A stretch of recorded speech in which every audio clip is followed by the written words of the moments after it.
powerful reminder that all that we do is fundamentally about people and about always believing in people and never ever ever giving up on people. So I'm delighted to be here with you today, delighted to be with my colleague Jennifer Whitmore as well. And Tiglin means something I think very, very special to the people of this town. This is a town that is the better for having Tiglin amongst us. This is a county that is the better for having Tiglin amongst us. And Ireland is better for having Tiglin do what Tiglin does, because Tiglin adopts a very simple approach of never ever ever giving up on a human being and always believing that there is a way forward, there is a way to overcome, and there is a life through, beyond and after addiction as well. So I'm so delighted to be here today. I'm delighted to be here with a number of ambassadors, the ambassador from Ukraine and Poland and Lithuania and Mexico. I want to thank you very much for giving your time, because I know you too see the benefit of this model and the impact that it makes indeed to many of your citizens who reside in our country, and indeed to many of the links between our countries as well. It is really hard to think, as Veronica was saying, that it's now about a year since we gathered, as you could see in the video, in what was a very snowy Ashford at the time, to celebrate the graduation of Tiglin service users from an SETU educational programme. And I think today is an opportunity, a year on, to take stock at all that has been achieved so far, to hear crucially, as you will shortly, from students and from learners who've been through the programme, and also to ask them what more we need to do and how we can do it better. I really want to absolutely and sincerely thank Professor Veronica Campbell, the President of the South East Technological University, Rosemary Flynn, the Director of Lifelong Learning at that university, and Joe Collins, who went before her. You have really just done such an incredible job. I know that university presidents are very busy people, universities are very busy, and there's always about 100 reasons why you can say no to any good idea. You didn't do that because you believe, as I do, the fundamental responsibility of higher education to reach out and serve all of the needs of all of our citizens. And I know Tiglin and IT Carlow, as it was then, had been working together since 2016, and once the new university was formed, Veronica and Rosemary worked to ensure that this programme and that this link, that this relationship was prioritised and embedded. So I want to thank you so much, Veronica, for your commitment, your time, your energy and your expertise to advance progress in this area, and indeed for acknowledging so many members of your own team, some of whom I've had an opportunity to meet here today, who've been working on this programme, and to thank each and every one of them as well. You've already thanked Aubrey and Phil, but I must thank them as well. And I know I do so on behalf of everybody in this room and everybody who's been through Tiglin and everybody who's been touched by the impact of Tiglin. Your leadership, Aubrey and Phil, has been quite incredible. Your persistence, Aubrey, is quite legendary. I just decided a long time ago it was easier to give you whatever you wanted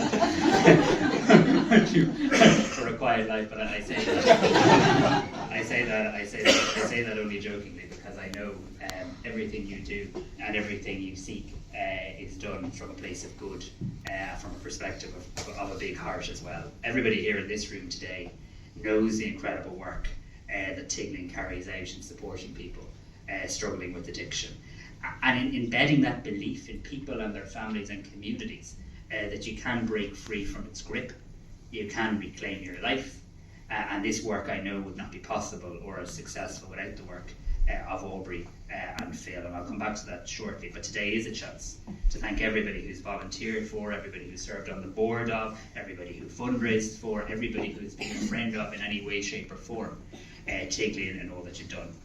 I also want to thank my colleagues in the Higher Education Authority and agency of my department for putting in place this funding stream. It's really important that we have funding streams in education to enable our universities and our colleges to provide programs and develop partnerships like this.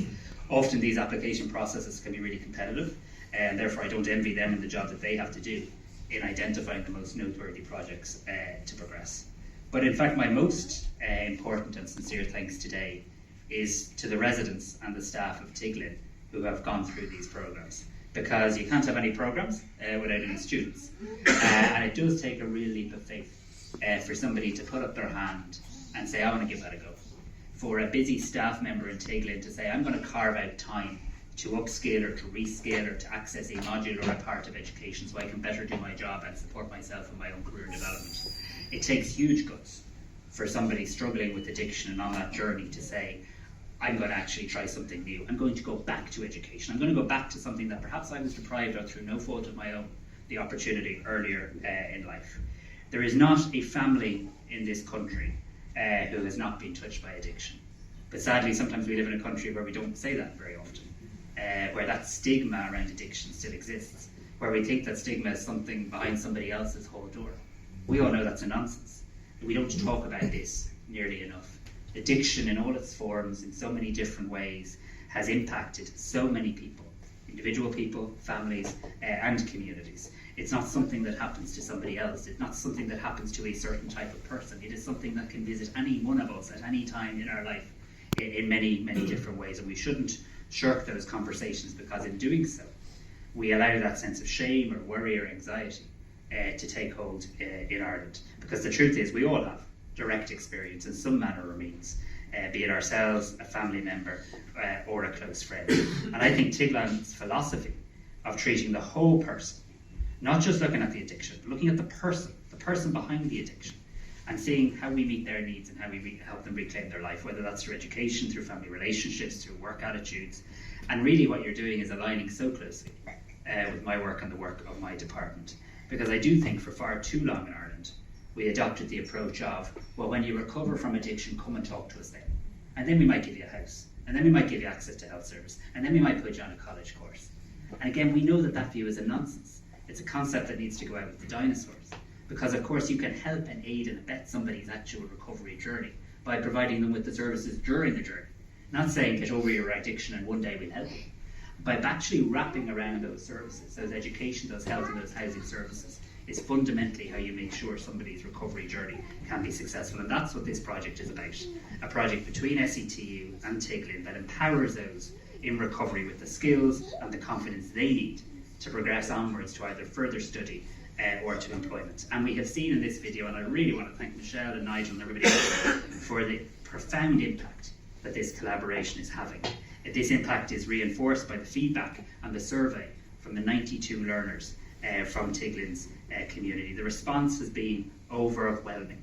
The overwhelming majority of learners reporting a really positive impact on their self-confidence, on their overall sense of purpose. That tells us everything we need to know about these programs, that they have an ability to quite literally be life-changing. And it's really heartening to see the positive shift in an individual's life once they commit to continuous learning. And I want to wish the 92 learners, and the even more who will go through these programs in 2024, all the very best as well.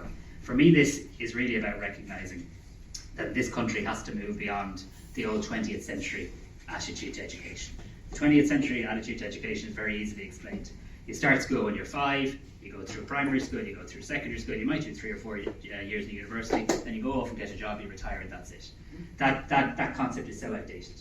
Education is not something that is age bound, and it's not something that is just available for people who can commit themselves to it full time. We need to, and we are developing programs that enable people to access education part-time.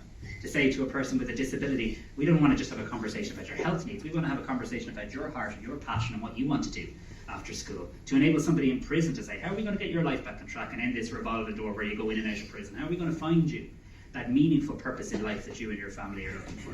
And of course, education must be and is something for people in addiction and through addiction as well. That's the 21st century definition of education. Education that is accessible, flexible, and for all. And that's something that I'm extraordinarily committed to, that regardless of who you are, where you grew up, what age you are, what your parents did before you, that you have a right to access education in a way that works for you. And that is absolutely at the heart of everything that you're doing in this programme. So I wanted to be here today to let you know I remain committed to this programme. My department does, my agencies does. We will continue to provide funding. We will seek to provide more funding. No doubt we'll go back to the bakery looking for another loaf of bread soon. But to me this is summed up by a proverb I came across in my teenage years that says it's better to light a candle than to curse the darkness.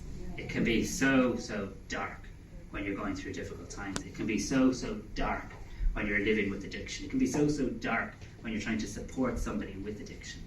But we know that the darkest hour is the hour before the dawn, and we know that education can bring that light. So thank you so much to Tiglin, thank you so much to SETU, and thank you so much to everybody who has made this incredible program such a success. Good morning, Michael.